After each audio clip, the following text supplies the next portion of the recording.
and her death was how everything that happened between us, and there were many good things and many bad things on balance, in my view, and in my memory and in my heart, but everything about that care for me linked to how I had been cared for as a child. So the history of the loss of my mother is the history of finding myself, losing myself, and you know how I was cared for. And obviously, death is, you know, it's quite a fashionable topic for books at the moment. It's very in. Trust me, you know, always fashionable. But this is not something I've seen. So there are quite a lot of memoirs about caring for old and dying people, and you know, and this is going to be happening more and more, given what's happening demographically. But I hadn't seen that other people really, to the extent that I did, looked at what happened through the care process as almost a recapitulation of what has happened through life. And so that was one of my, we'll get to the other reasons why I wrote the book, but to answer your question, that's a big reason for the title of how I lost my mother, because, you know, do we lose people? We lose people in so many ways, and the process of losing itself is complex, and it's also a process of finding other things in a way. But I think maybe that's enough for now in terms of your question. Colleen, you want to? Yeah, I mean, I love the title, How I Lost My Mother, because just on a surface level, it sounds as though, you know, you were careless, you know. Yeah. And obviously that isn't the case, because the book is all about care. But I mean, what came up for me while I was reading it was thinking that, you know, you were writing about your mother, but but you also therefore had to write about yourself, you know, because the two things are, I mean, you're not you without your mother. I mean, it became very clear to me, you know, somehow. So, and also what you said now was the way that you had to actually break away from her, you know, lose her, sort of break that ingewikkeld. I don't know if that's a word exactly. And I mean, I'm at that point in my life with my own daughter. She's just finished matric, and I'm very aware of there's a new stage coming up, and, you know, I'll have to lose her, let go of her. But, you know, at a very early point in one's life as a mother, you see that it's about letting go and loss. You know, I remember when she was in preschool, one day she didn't want me to walk her to the, you know, inside. She just like wanted me to stay at the car and watch her. And it was heartbreaking in a way, you know, because it's like, it's a sort of foreshadowing of all the other things that are going to happen. So, I mean, for me, it started early on. You know, you had to lose her, you had to put her to one side so that you could find your own life. But then there's the coming back, and you know, it's a constant process, as you're saying. But yeah, it's a beautiful title, and I think it really captures in quite a complex way a lot of what goes on in the book, a lot of what you're writing about. So yeah. If I could also just push our discussion around, you know, the title, and the title in many ways is a little window to the book as a whole. In many ways, your title is the negative of what you really do in the book. You find in your mother, and you continually, from start to finish, trying to find your mother. And it reminds me, Colleen, what you said was echoed by Tom Kauser, who said of your story, it's clearly not a story about your mother. It's a story about your mother. And Yes. yeah, it's this absolutely entwined reciprocity that is evident throughout the book. And it's so intense at times. You have to find ways of losing her, of drawing back from this relationship.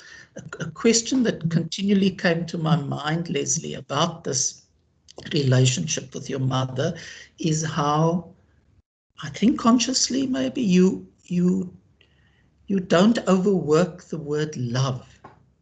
See, often I think of this book as, and I think I've said this to you, an act of love towards your mother, just as the companion piece you did more than 10 years ago, Able-Bodied, was a kind of almost tribute to your father without being hagiography.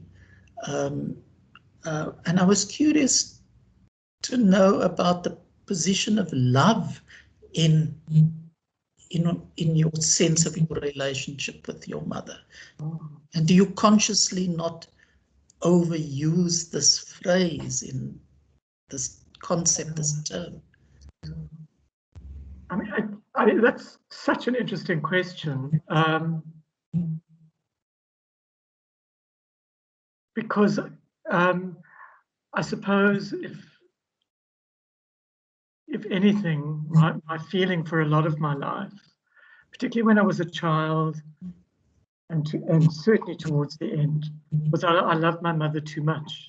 It was too much. I was too attached to her. My feelings were too strong. I mean, one of my anxieties about the way that I've chosen to write the book, which is, I mean, I think I'd say at some point warts and all, but actually, when you say warts and all, you're asking people to ignore the warts, and actually, it's the warts that make people and make relationships, and it's so intertwined. And it fascinates because I'm completely unaware of not using the word love as much as you might have expected, Sean. And I think that lack of consciousness the book's done and everything, and my surprise at your question in some sense in itself is interesting, because there's a sense at which I felt, certainly as a child, but also during the whole kind of care kind of process, and what it meant for me as a man to be looking after my elderly mother with a whole lot of help, and I'm sure we'll get onto that, was it's embarrassing, it's emasculating, it's turns you into a mother's boy. So you don't, and I mean, part of my reason for writing the book in the way that it is to talk back against all of those gender stereotypes. And I mean, there's a lot in the book about gender and women and silence, but there's also a lot about masculinity and the demands of that. And the book, the book isn't, it's not about my mother, it's about me and what she represents to me. But I can see that I've, in some senses, that it's hard for me to say, in some ways, how much I loved my mother, because what kind of a man loves his mother so much?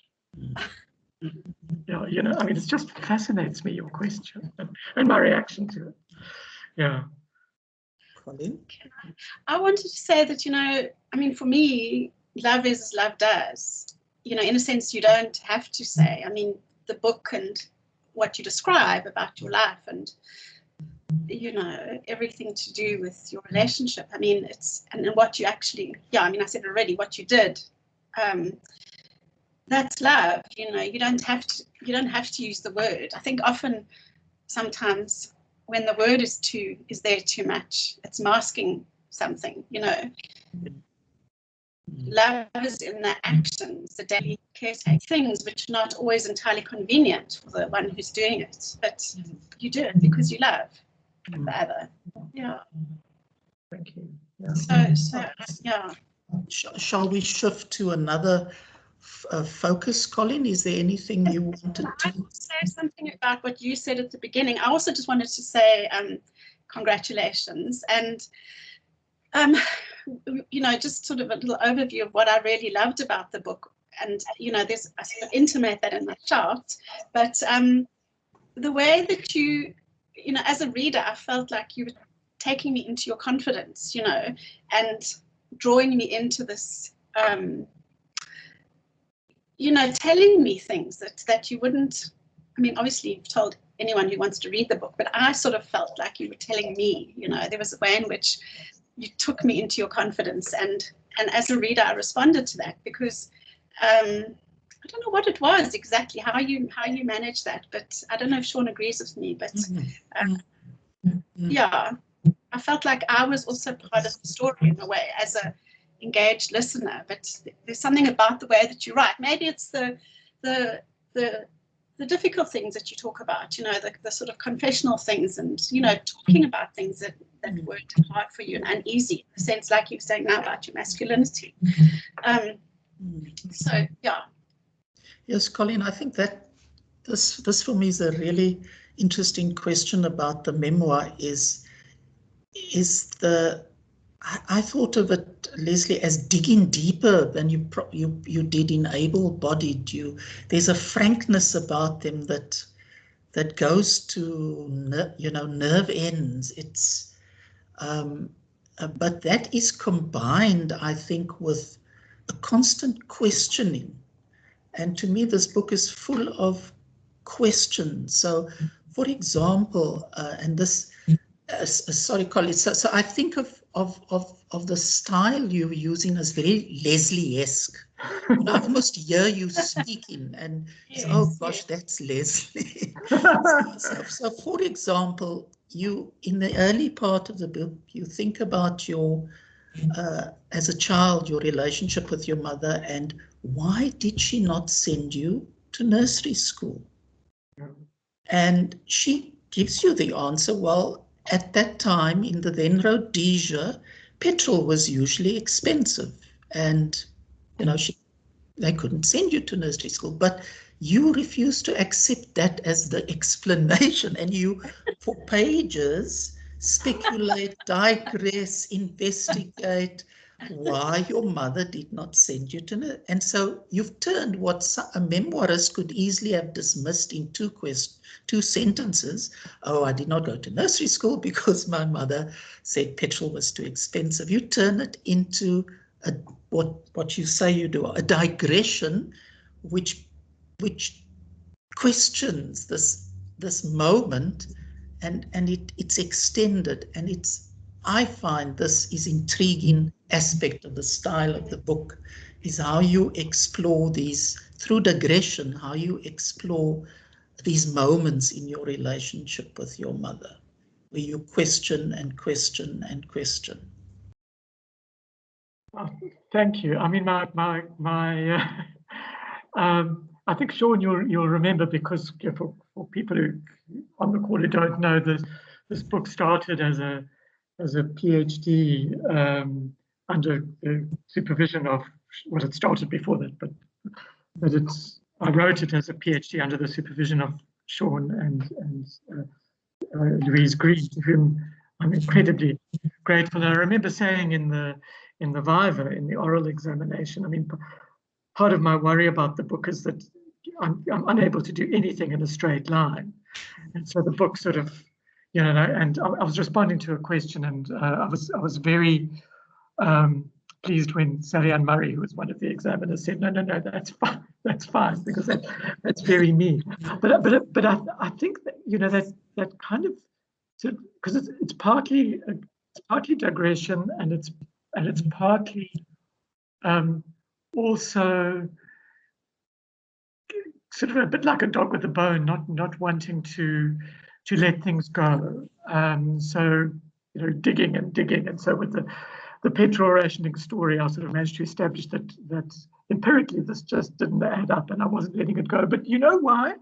Because I'm my mother's son. I mean, it is so much who my mother was.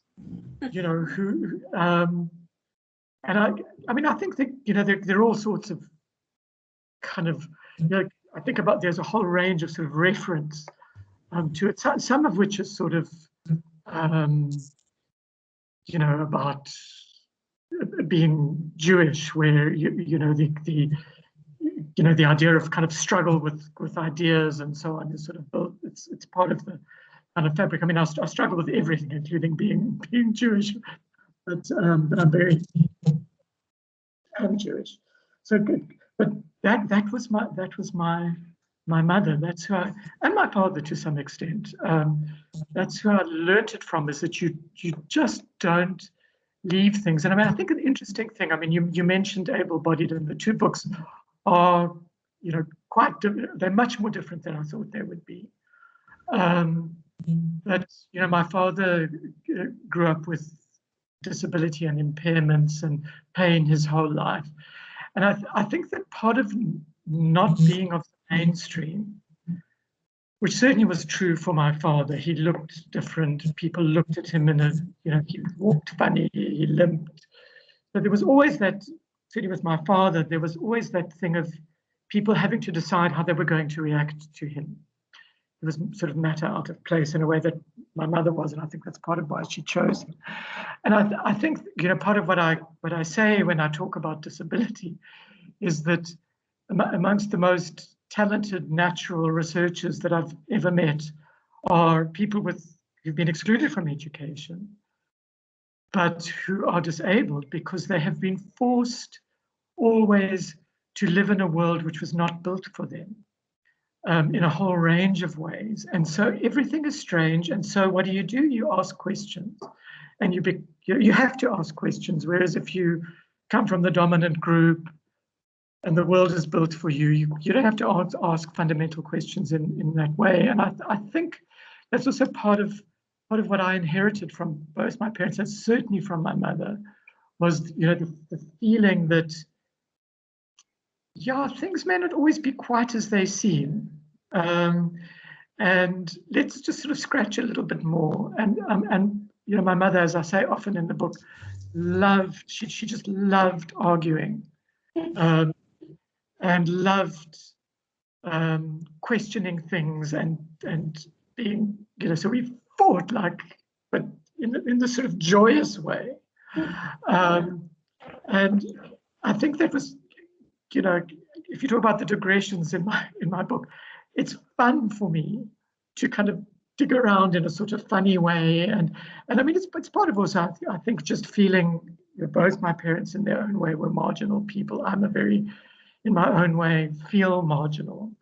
So it's sort of, well, you know, if you're going to have it, you might as well embrace it. I don't know if that answers your question, but I mean, my first reaction is, that's my mother. You know, I'm like my mother in the way. Can I say one thing about able-bodied? Because, you know, I wrote that about my father, and the two books are about 10 years apart. And I wrote that with each chapter of that book has a sort of particular message about disability, particularly in Southern Africa. So in a sense, the sort of the didactic purpose of the book, which I hope is not obvious to everyone who's read the book, which is not that many people, unfortunately, but the structure was much more clear to me. And when I came to this, part of why I decided to write the book was that it was so unbearable looking after my mother that one of my defenses actually was to think, I'm going to write about this. It made me feel, it comforted me, because it's a way that I comfort myself, is through writing and through these digressions, as you put them. And I have to say, I didn't anticipate the kind of level of emotionality that's in this book that is not in the earlier book. It came as a complete, I'm glad it's there, but I got a fright. I got a fright with it, which is part of the sort of the wonder of writing, isn't it? I mean, it's just, yeah, but I was really surprised by it. Yeah, so, yeah. Yeah, and for the audience, those who haven't read the book, you talk about this in the book, Leslie, of the genesis of this book, which is much longer than just the last 2 years of the PhD, when you wrote it, but the genesis was over a decade, and you struggled to write it. Do you want to say a bit more of it, and then Colleen, you might want to chip in. Colleen, do you want to say something before I answer, or should I carry on? Well, I mean, I totally respond to you saying, you know, about caring for your mother being unbearable, and the writing as a sort of consolation or a way of dealing with it. I mean, you know, my book as well, I had the secret blog, and I would think, I mean, it sounds terrible in a way, but I would, you know, have an interaction with my mother, do something for her, and then I would write about it, or I would be dreading doing something and write about it. And I'd somehow feel like I had just gotten a little bit of something for myself out of this situation that was unbearable. And I mean, I think it's also honest of you to say that, you know, we're not really allowed to say that it's unbearable to take care of, you know, aging parents who whatever, you know, the different things that happen. And I mean, I'm sure it's unbearable to be in that situation as well, and I sort of dread it. But anyway, I mean, I just think that's an interesting point, how somehow, I mean, I'd often think, well, at least I've got material here, you know. And I mean, it sounds callous, I guess, you know, but yeah. I mean, I certainly felt, Colleen, when I read your book, you know, after my manuscript was I would have mentioned it in my book actually, after it was in and it was complete. And I mean, I read your book with that sort of mixture of delight and horror when I saw a book that, oh, there's somebody else, you know. So I'm so delighted to find that Colleen, I mean, I've met you vaguely, but I don't really know you. There's somebody else who knows about this, but oh my goodness, I'm not the only one. And so that's the horror part, because of course I want to be the only one. But you know, I could recognize that in your writing. And I think what for me, you know, to come back to sort of put your comments together with what Sean was saying, is that for me, it's really hard to think about, for all of us to think about dying, and to think about getting into the kind of state that your mother got into, that my mother got into, and that many of us will get into if we kind of live that long. I mean, the first line of the book is, you know, getting old is hard, my mother used to say, but the alternative is worse. She always used to say that. Yes. But in some ways, you know, I think about my father. My father died young of a heart attack, and he didn't have to deal with that long kind of process of the loss of dignity, the pain, you know, all of those kinds of things. And that has become the dominant pattern of dying, because, you know, we live so long, and medicine has done so amazingly regarding that. And I just think, you know, if we can't think together, I mean, this is sort of as a society, so it's, you know, if we can't think together honestly about the opportunities this gives us, because certainly, I mean, this gave me, I am so, and I feel emotional talking about this. I mean, looking after, having my mother living in our home with Louise and me and the children and our friends and so on. I mean, there's no question it was the most difficult thing I've done in my life. And it's no question in some ways that it's the best thing I've done in my life, you know, because it's been so dramatic. But part of what makes it the best is the difficulty. And of course, we all want to run away from it. And I mean, part of my running away was thinking, there's a book in this, you know, that you're writing about. It's awful, because there is that sort of narcissism. Oh, goody, you know, it's grist to the mill. So you might, I mean, there's one of the funny parts of the book is where my mother's teeth disappeared, her false teeth disappeared, and it turned out that she'd vomited, and the carer had thrown the teeth into the toilet, and we had to get the plumber to dig through the for the teeth.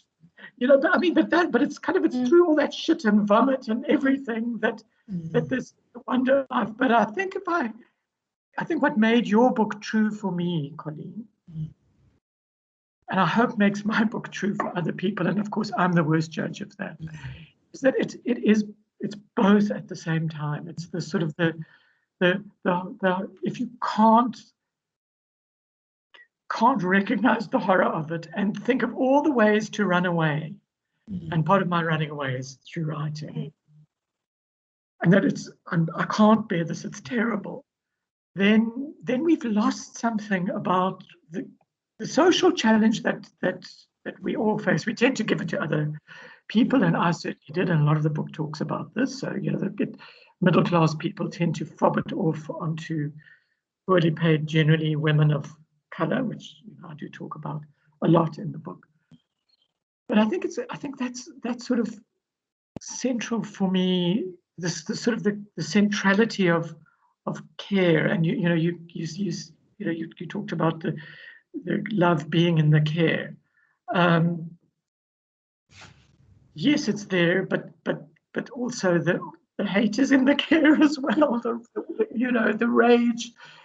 But that's what it is for me. I mean, can I say something, Sean? I think that, you know, what is interesting about what we're discussing in, you know, your book is that I think somehow in Western society and with advertising and the media and all of that, somehow we feel, I mean, look, this may not be true, tell me, but there's a sort of message that, you know, we should be happy and things will be lovely and we can go on trips to places where there are beautiful beaches and, you know, all of that. And somehow that's what life is meant to be about. But actually, a lot of life is about this kind of thing. And it's just, there's an ordeal in it. You know, I mean, having children, there's a lot about that is a kind of an ordeal, you know.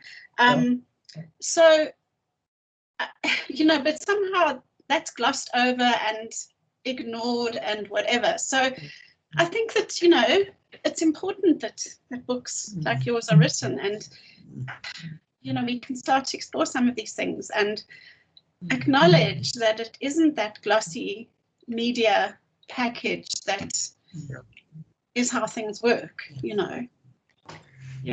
If I can say one short thing on this, Colin, Leslie, and then we've got about 20 more minutes, and then we're going to open it up. There are already questions in the chat.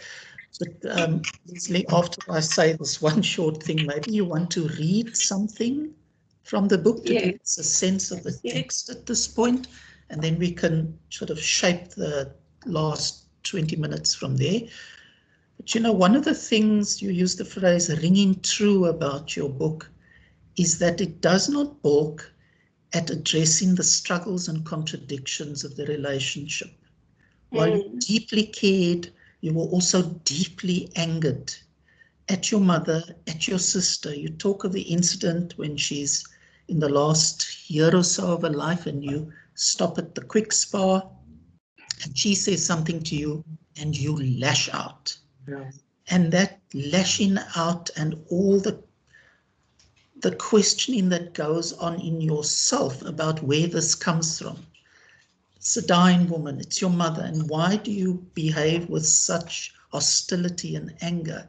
And again, you think about that very carefully in very extended and sustained ways to try and make sense of it. And this, you know, this is the aspect of the book that makes it ring true for me. It's not like the Sillier poem that you quote earlier on, a man is a man, but say man kan staan, a man is a man who can, you know, confront his man. And what you must do with your mother is honor her. And of course, you honor her, but you honor her in ways that completely surface all the conflicting and contradictory emotions, the struggles that go with the mother-child relationship, especially at those trying years of caring for a dying mother. So, I mean, thank you. Do you want to read? See? Yeah, you know, I mean, it's that very piece that I thought I would read. Isn't that something? Yes, we didn't plan this. I mean, I'll just. Yeah, I mean, it's yeah. So this is. My mother was diagnosed with cancer, and my mother's name was Elsie. And she'd struggled for years, just to give a bit of background, and I'll talk about it in the book. She'd struggled for years with what people would call nerves, or she had panic disorder, which in those days didn't exist when she was a younger woman. So she'd sort of struggled all her life. So I'll just read. For Elsie, receiving the cancer diagnosis was many things, including a relief and a vindication.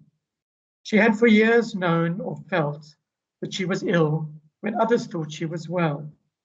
She had known that she was dying as she struggled with the panic attacks, for which at that time neither she nor anyone else had a name. She had decided to live after my father died and had taken on life with gusto, but had been avoiding surgery for years. Although the concept of avoiding surgery had given us some cruel laughs at Elsie's expense, there was a part of her that always knew in which kingdom she had rightful citizenship, and that was the kingdom of the sick. She was frightened to a degree. She would rather not have cancer. But as she said, what do you expect? She was sick, but she was home. All the nameless flutterings and giddiness of the past, all the feelings of stumbling at the edge of the kingdom of the well, technically in that country, but not feeling completely of it, could now be replaced by a calmer foothold of a different place.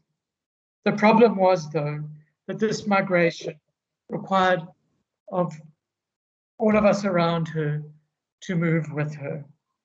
And I didn't want her. I didn't want to. Elsie was wonderfully calm and philosophical about being so ill, a model of mature acceptance. But with her illness came a time of neediness and clinginess, which pulled me back to somewhere I would rather not revisit. One day we were taking her to the shops and I wanted to dash in somewhere for a few minutes while Elsie sat safely in the car with Louise, whom she adored. My mother did not want me to leave her to do a simple errand. As much as both Louise and Elsie, I was surprised and frightened at the rage I felt and expressed towards Elsie in that moment. Just let me go, I thundered. You will be fine.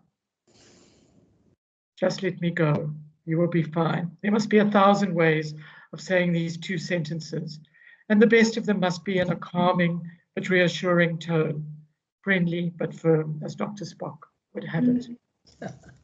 But Elsie was not my child, and I was not her father. But what was I? The way I said those words calmed nobody and spoke not to reassurance, but to my desire to abandon my mother, to get out of the small banged-up Toyota outside the Silverwood Creek Spa, and to run as fast as I could, not looking back, not collecting $200 as I passed go. Sure.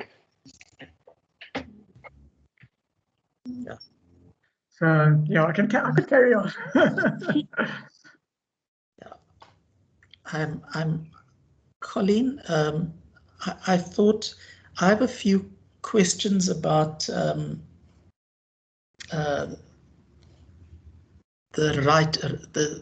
narrative, the choices Leslie has made, but and then I thought we'd talk about the endings of the book, because I think there are at least 3 endings to the book. But what is there something you wanted to raise that we haven't touched on? Well, it's not completely not touched, but I mean, one of the things that I really found fascinating about the book as well was, in a sense, getting from within a particular family a sense of Jewish history, which in South Africa, which, you know, and Rhodesia, which, you know, it wasn't the sort of main sort of purpose of the book, because you were telling a very particular story about a particular woman, and you know, yourself, and that's your community and where, you know, you came from, whatever. So I mean, it was, I really loved that and found that fascinating. And I mean, just to, in a sense, to take that and respond to something else you said earlier, I think that the more particular a story, the more you know, the more people can relate to it, in a sense, because there's something about that particularity. And, you know, even though, like, I mean, I'm not Jewish, but, or, you know, my mother was different, whatever, you know, it's like somehow just getting this very particular story from this one person about exactly how it was in as much detail as you gave. Yeah, there's, which, I mean, I suppose is also linked to what you're saying about narrative choices. It's, you know, it's a very powerful experience for the reader to be immersed in that way. So that's what I wanted to say. Thank you. So, Colleen, what you say makes me think of a question I wanted to ask you, Leslie. You know, you were writing this book was brewing for 10 years, and then you were writing so much else while you couldn't write this book, and then but why you had so many genres you could choose from? Why memoir? Why not do a novel? Why not do a book compiled of your shorter articles that related to care? Why a memoir? Thank you. Let's get the novel one out of the way. I mean, there are two people on this call. One is Peter Fourie, whose astonishing novel has just been published, and I mean, everybody should read it. It is absolutely remarkable. And in discussion with Moira Fisher, Peter described his novel as autofiction, because clearly it's, you know, these huge amounts of autobiography. And I mean, it is amazing. And then my other, you know, Ashraf Kaji, who's my colleague, whose first novel won the European Union Literary Award. His next novel is coming out, and I just can't wait to read it. I would love to write a novel, and I'm really jealous of both of them and of all novelists. I just can't think of a plot.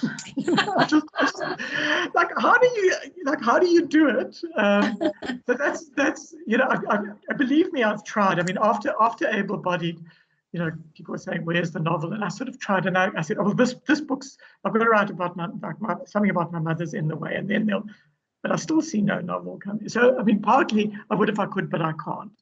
But okay, but I mean, that's a sort of negative thing. Essays and those sorts of things. I mean, I am actually working on another slightly more academic book about care, which is much more, you know, like a book of essays, but it's much more academic. And I feel very much, you know, I'm an academic, and I write a lot academically, too much probably. And I feel at home in all of that. So I'm doing that as well. And I'm happy to do that.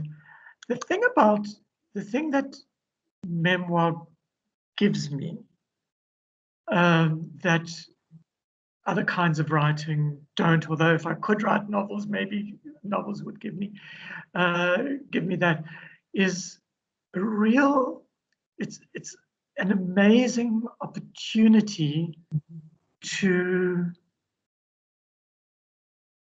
just think for myself through putting things on a page. So it's you know, as much as, of course, I want everyone in the world to read this book, and so on, it just provides me with such an amazing opportunity to think through things that are very particular in my history. So you know, when I wrote Able Bodied, which was the first one, I was absolutely amazed, because you know, everyone has difficult relationships with their parents, or complicated relationships with it felt, after that, and it's too soon after this one, but it felt like I worked something out through that. And I've been in therapy and so on, and that's part of what enables, writing of books like this, I think it does.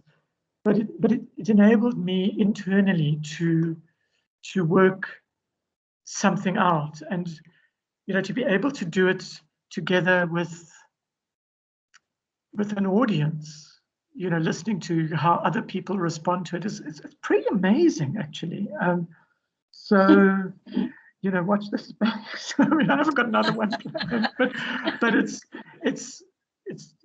been incredibly important for me emotionally. And of course, the whole gestation of this book was all about avoiding it and avoiding it and avoiding it. When I finally got to it, I was amazed at how raw it is. But I don't know how it happened, but I just got this amazing opportunity that memoir as a form gave me that I don't think other forms would give. That's quite selfish and personal, I suppose. Shall we open it up to questions from the floor? We've got one in the comment box. We can come back to and end off maybe, Leslie, with another reading. I'd like to just end off with hearing, the memoir speak right at the end. I think that would be a nice way to conclude. So I'm giving you time to think. But let's, dear audience, please, Uhuru will conduct this question and answer session. Because I think, Uhuru, you can see hands and so on. But Rose has asked Leslie, is writing with a W writing for you with an R? Is writing for you?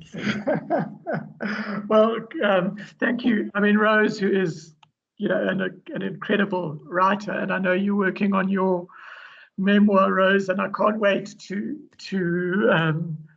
read it. I think I'm just maybe a year ahead of you. So Rose is an amazing writer. Yes, I mean, is writing RIGHTING? Yeah, I mean, I think yes. I mean, I don't know what writing actually means, RIGHTING, but if it's something about being able to, with all the digressions, because I think my writing is quite unstable, and like me, so that I'm not very good with it, not very good with a straight line. I'm incredibly untidy, all of those sorts of things. But in the sense of being able to help me find what my course is. I don't want my course to be straight and narrow, and I don't mind that but writing gives me a way, in a sense, of charting my course and understanding my course. So it doesn't change my course, I don't think, but it gives me a way into, so that's where you've been going. So that's why you haven't written this for 10 years, which I never know. I mean, I always say this to my students, and when I run writing courses, I never know what I think until I'm writing. I mean, some people do, but until I'm trying to get words on the page, I don't know what I think.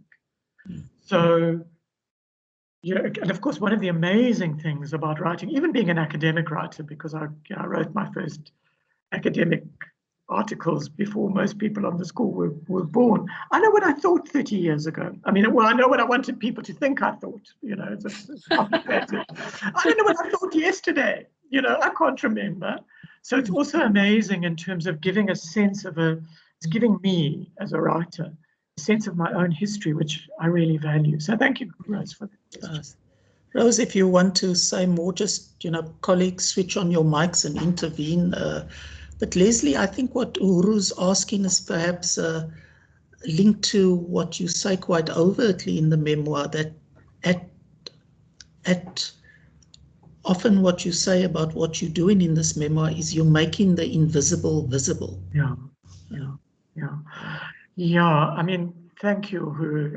I'm too anxious to look at all the questions and things. I don't know what I can and can't see on this, but thank you for that. Yeah, that's really important to me. I mean, it's complicated, but my mother was the product of, she was the youngest sort of Lamiki child of my immigrants. They didn't have money. it's just an ordinary kind of story, but I mean, she was, you know, in my view, and I'm biased, but she was a very brilliant woman, very articulate, and so never got matric for various reasons, some of them to do with money. Just lived as many women of her time. And I think certainly from, part of what I talk about in the book that we haven't spoken about yet is the people who cared for my mother. We haven't really, who looks after rich people when they're dying or when they're disabled throughout the world. And it's all these, generally poor women of color who are very poorly paid, who go from place to place. They're in my house, my mother dies, the next day they go to another house and they start with the next person. I mean, and none of us would manage. Rich people like me wouldn't manage without all of that labor. Nobody talks about it. They're invisible. A lot of the writing, particularly from famous people, Atul Gawande, people who I hugely admire, don't, I mean, they might mention it, but they don't talk about all of these hidden people, the people who cleaned my mother's body, who dealt with the vomit. I didn't have to do things that poorer, men not of my social class sometimes have to do. The humiliation of having to be so intimate. I didn't have to do any of those things. That's invisible, and it's wrong that it's invisible, because this is obviously theoretically important to me in terms of care and disability studies and all of these things, because I would not look like the independent, successful, white, non-disabled man that I do without all of this care that goes on all the time. And it's just, so, and talking about, I mean, there's something about, it's even shameful, it's made shameful for people in my position to even talk about that, because I must be this sort of independent, strong, sorry, I mean, you're getting me on one of my plucks, but I mean, that's part of the purpose of the book, is that, and it's complicated because I can't speak on behalf of my mother, and I certainly can't speak on behalf of all these people who cared for my mother and cared for her body and her bodily needs and the vomit and the shit and all of that. It's not for me. I'm not their voice. But I don't want to be part of the conspiracy that makes their voice impossible to hear. So it's a very important part of what I'm trying to talk about. Yeah. And Leslie, on care, there's a question from Tina. When you were struggling to care or got really tired, what were the kinds of things that nourished you to carry on? What the kinds of care you needed to be able to care for your mom? So sorry, you cut out a bit, but I mean, I think the question was, what nourished you to carry on caring? Yes. Thank you, Tina, for that question. I mean, I think, it's easy. People, often parents of disabled children, for example, are called wonderful, and people have called me wonderful. And of course, there's a horrible gender thing. I mean, when I used to take my children to the library, the mothers would say, "Oh, aren't you wonderful?" Nobody was calling the mothers wonderful. It was suddenly because I'm a man, I'm wonderful. It's just nonsense. But I mean, so part of the work of care is you have no choice. It's not wonderful. You just carry on, and sort of one foot in front of the other. But for me, the hugely important for me were a number of things. Firstly, we were incredibly lucky that in some senses my mother, unlike many people, and certainly unlike most men, I think, in some ways my mother had been waiting for this her whole life, and you can read about it in the book, is that she sort of, I mean, I read a little bit about that. This is what, she had always felt that she wasn't quite right in the world. So actually being cared for was a relief, and she was very easy to care for. And we were incredibly lucky that she just cognitively, until the last 6 weeks, she was so amazingly intact. And so you've never seen anybody dying like this. She was 100% alive while she was dying, which was, hugely helpful. Then there's my family. I mean, there's my wife, my children, my cousin, my dear friends who were sort of in and out. Susan Fultane, who has worked in our home and helped sort of bring up my children and the carers. So there were lots and lots of, we had a lot of support. It was often very difficult to take the support. My sister, you know, who it was very difficult, and I talk about that because she was in Australia, but she and my brother-in-law visited 4 times. We had a lot of support, and I mean, and part of, you know, just to sort of get a bit sort of theoretical about part of what's behind the book, is the book is about care ethics, and I mean, feminist care ethics is about relationality. Is that you don't do these things on your own. Is that we, you know, that there are networks, and without those networks, I mean, I would have survived, and my mother would have died, and I would have gone on, and people would probably have still called me wonderful. I so resent being called wonderful in this kind of context because it's such bullshit. It's not wonderful. But I wouldn't have managed in the same way without that. But then I also had something which, you know, came from my family and my privilege and my education. I happened to have a way of thinking about it, which also helped hugely. Just, you know, knowing that I could write. My academic work became a, you know, which I set to with abandon ridiculously much, provided an, you know, sort of a legitimate kind of escape. But it's through these networks that we survive these things. It's not through being superhuman or heroic or better than other people. We do what we can, I think, through networks of care. And it happens that my mother, generally until the last 6 weeks, she did a damn good job of dying. I mean, she really did. I mean, she was so alive and so fighty and so bloody difficult, but in the best possible way. So that also helped. But I'm talking too much. Leslie, on caring, also Peter asks, in caring for your mother, did you also feel that she was somehow also caring for you? Yeah, I mean, thank you, Peter. That's an amazing, good question. Yeah, I mean, absolutely. And of course, I show in the book how I basically, because I felt as a child, and I mean, I think I was right to do it, but so I ran away from home at 17, kind of never to come back. I felt I had to get away from her. We were much too close.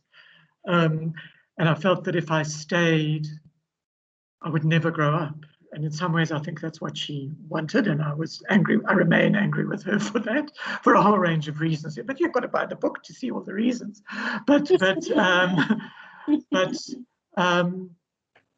And so I resisted in all sorts of ways. In many of my relationships, I resisted being cared for.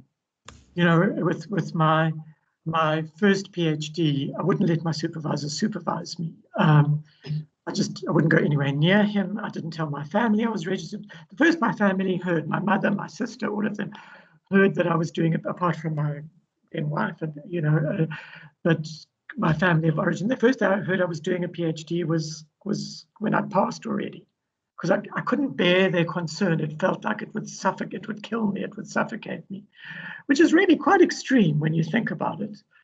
So I ran away, and I ran away from my mother's care, and it's, you know, like, you know, you, Colleen, have spoken about, you know, this.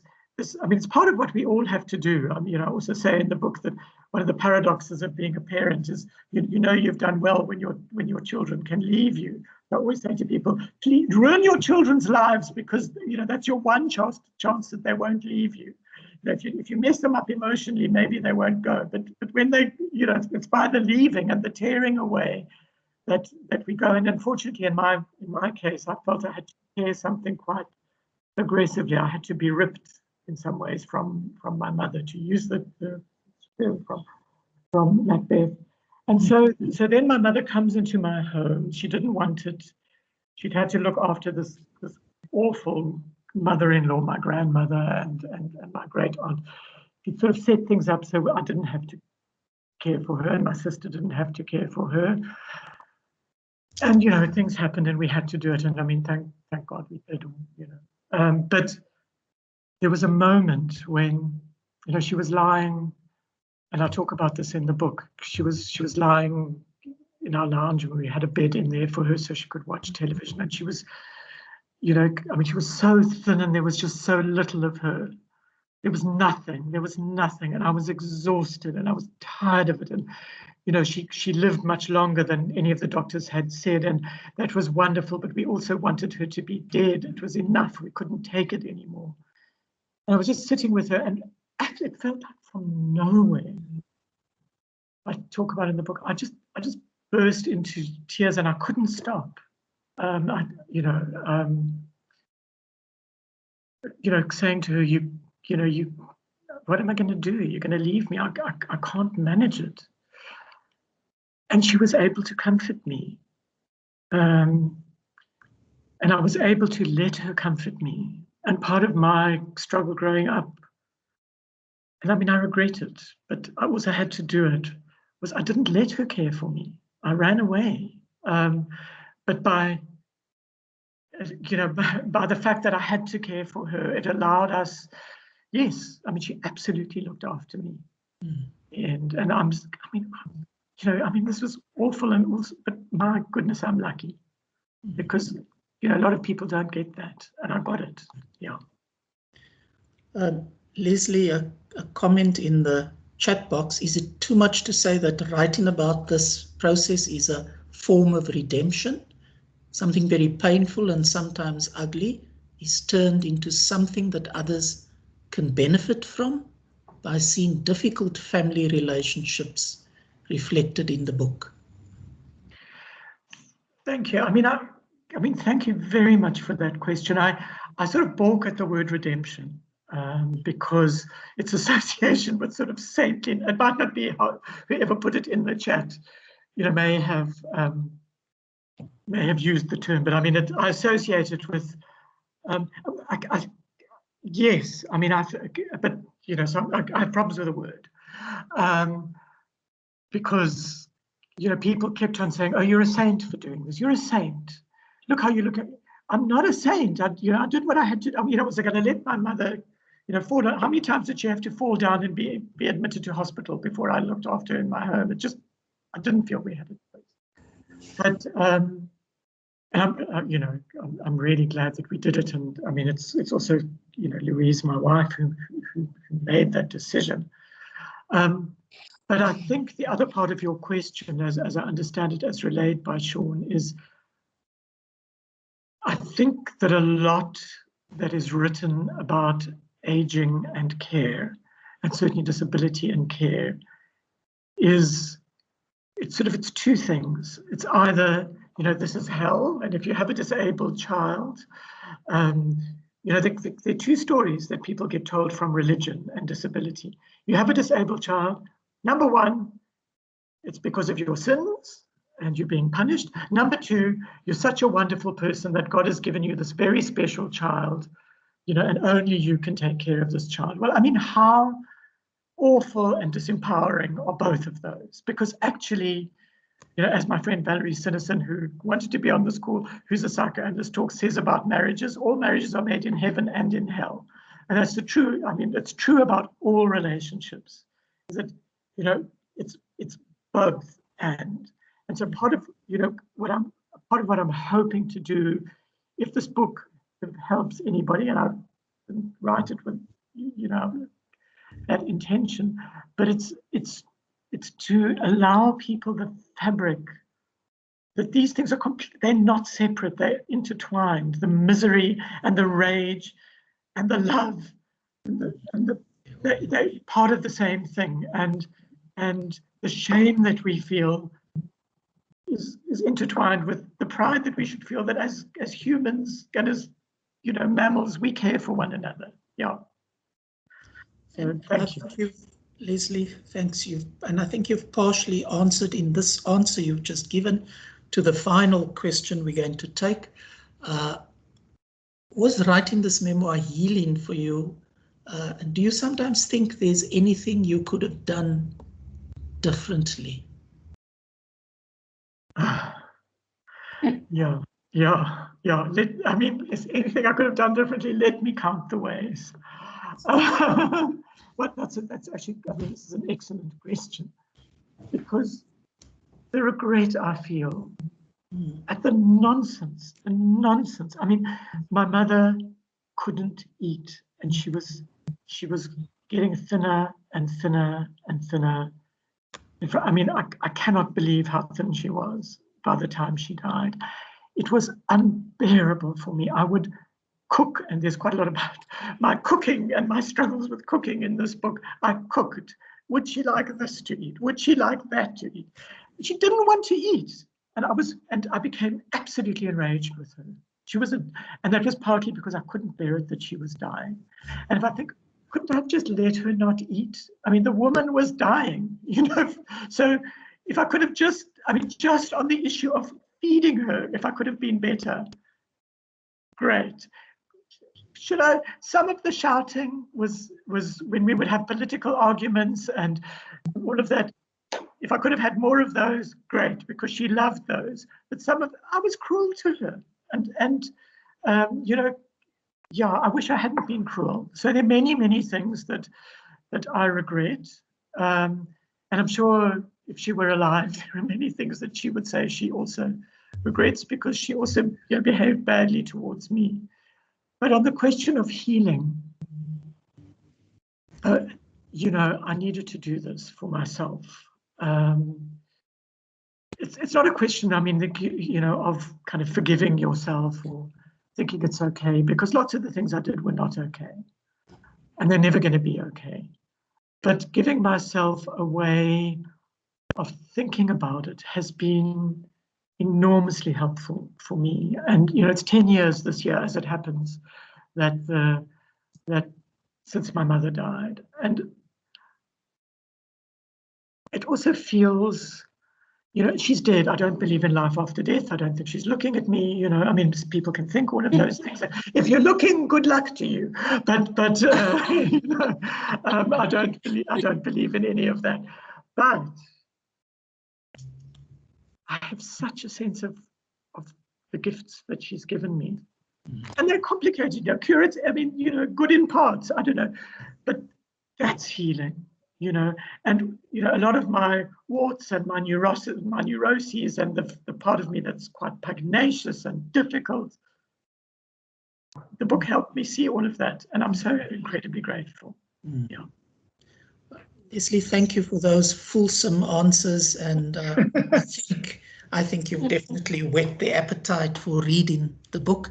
I'm going to ask Colleen for any concluding comments on her side, and then Leslie, I'm going to ask you to read the final bit, and we'll end on that note. But just another comment in the chat box that I just want to return us to a point earlier about why memoir. Nadia Sanger says it's interesting that to note that memoir complicates theory. We have all these grand theories about disability or race or class or gender, but that and now I've lost the specificity of the memoir.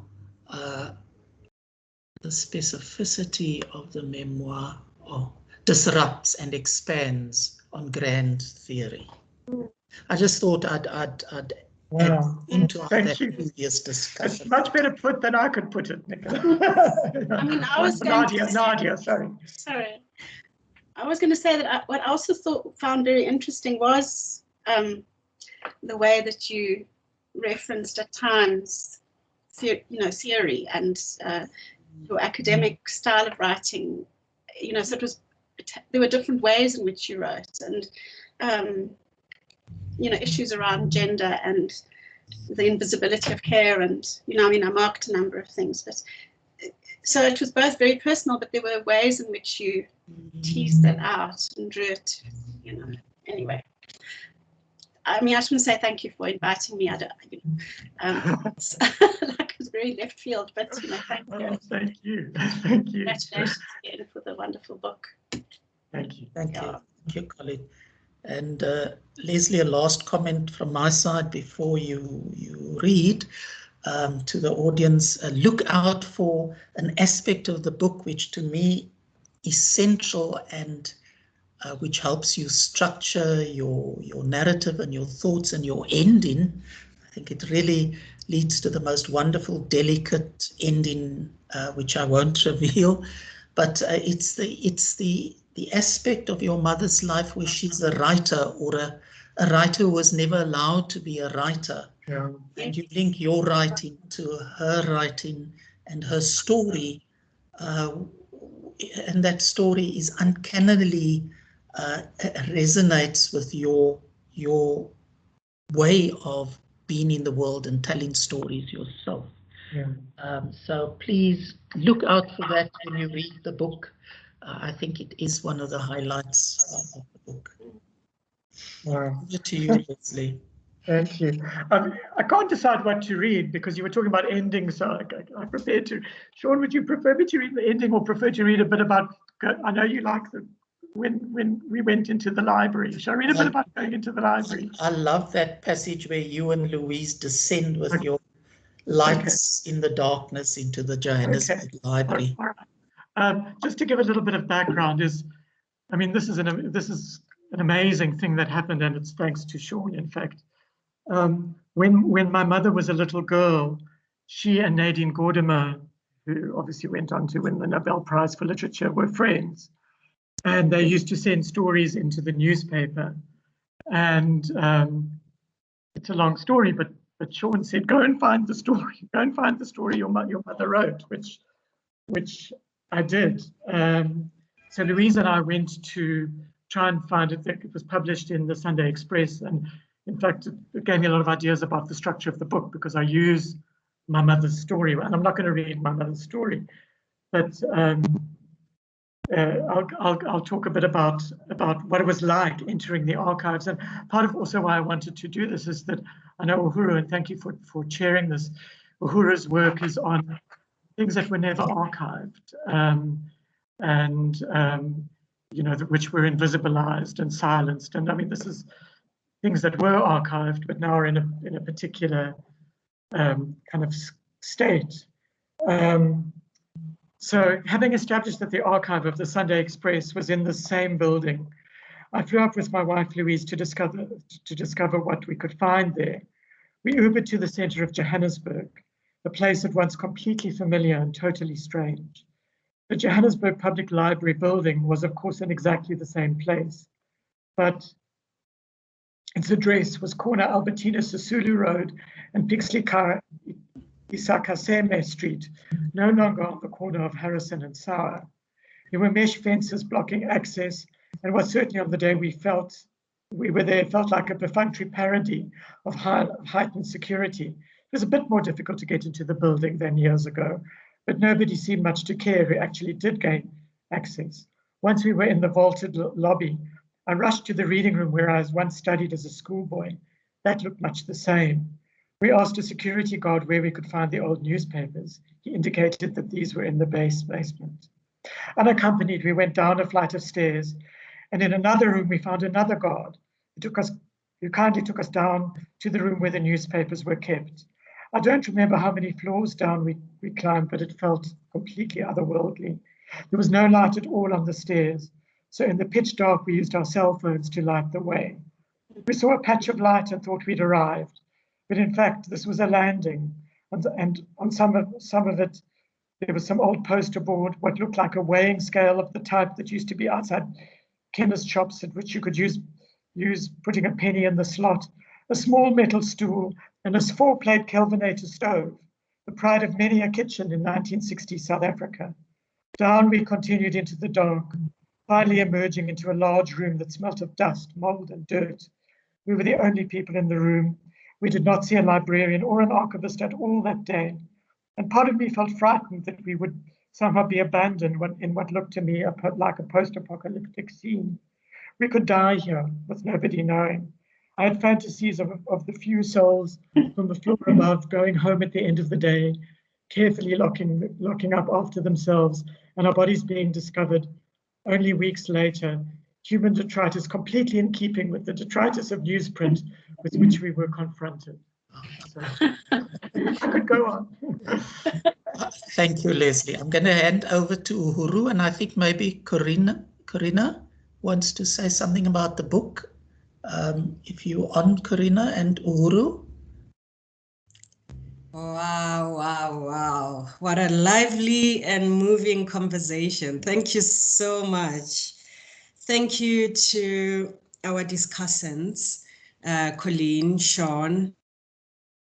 It was really wonderful. And to you, Leslie, thank you for your vulnerability and for your honesty and unexpected humor. Thank you for that. Is Corina here, as Sean requested? Is Corina here and perhaps would like to add a couple of words here? Corina? Thank you. Are you referring to Corina de Toy? No, Corina from Wits University. Ah, Press. okay. Yes. Sorry. Hi, Corina. I guess. Okay. I guess she's not here. Oh, is that you, Corina? No. No. Okay. All right. Well, there are a lot of messages here in the chat that congratulate you for the wonderful achievement. Looking forward to read.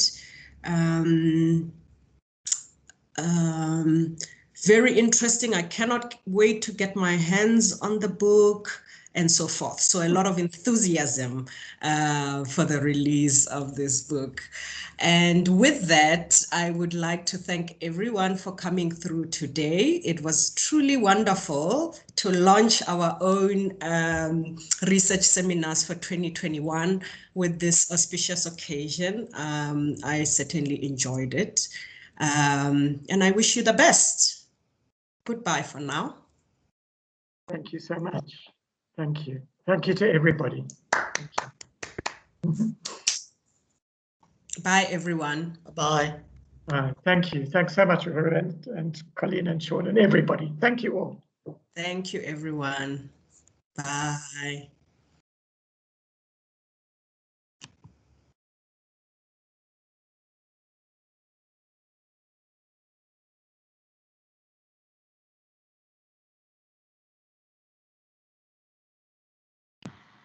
Sorry to interrupt. I'm just one of these PhD students, but whoever's running this seminar will have to be the one to close it for everyone, unless we want everyone to slowly, one by one, drop off. So whoever's administrating the seminar should probably close it, and then I'll save the recording and send it along.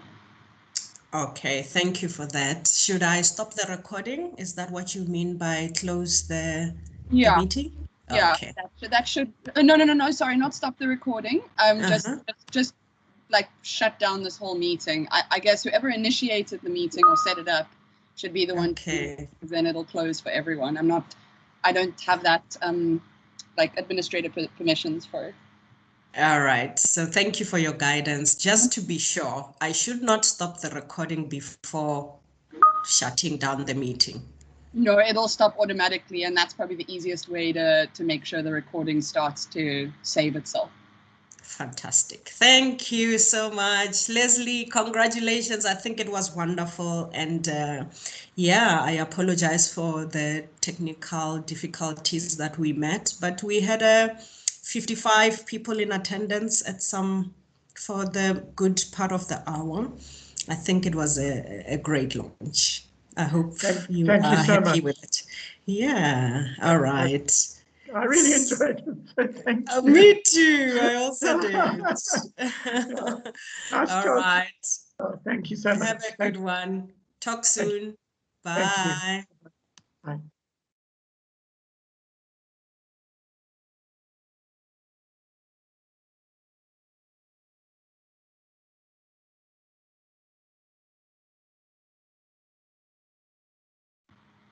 Okay, seems like that's still not shutting everything down, but I'll stop the recording and hopefully that'll all work out well. And thanks so much, Zara.